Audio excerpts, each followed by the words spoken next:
你有沒有遇過這種事？你明明只想做好事，結果反而搞到全世界誤會你。比如說，你幫朋友買咖啡，結果他說，你是不是暗示我昨天很累？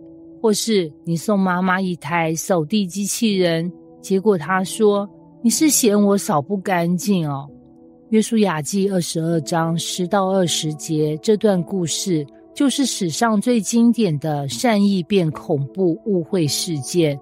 主角2個半支派對比以色列其他9個半支派，背景一座大到嚇死人，遠看以為是金字塔的巨大祭壇。他們在河邊蓋一座巨型祭壇，結果全國要打內戰。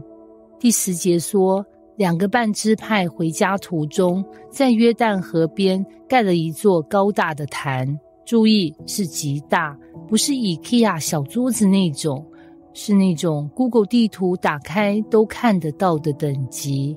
9個半支派一看到消息，立刻腦中響起警鈴，完了，他們要造反了！以色列眾人想都沒想，蓋這麼大，一定是叛教，來，準備開戰。你有沒有覺得他們有點激動？但你知道他們激動的原因嗎？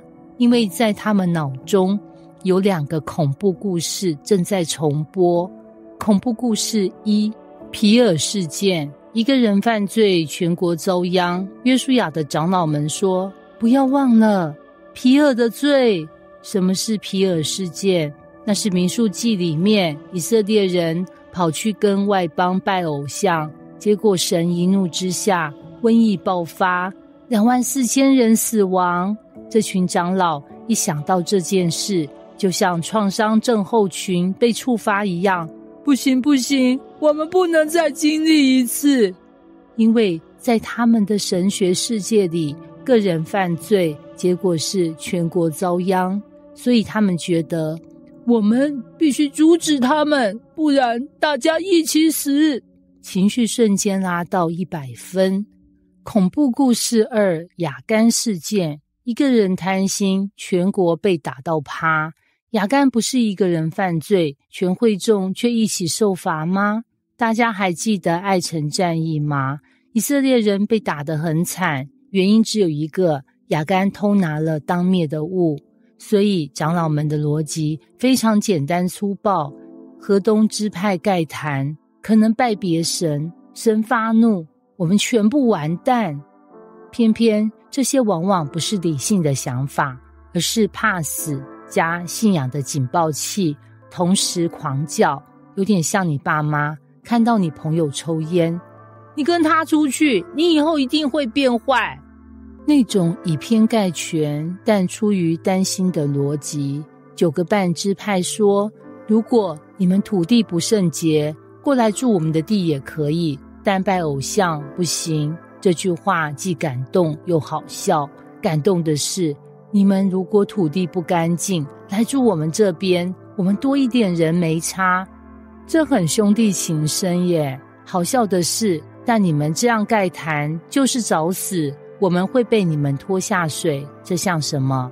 你可以來住我家，但你不要把你奇怪的朋友帶來。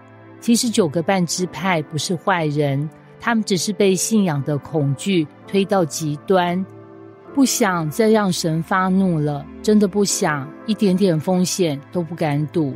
你以為他們是來談判的？不，他們是帶着軍隊來的。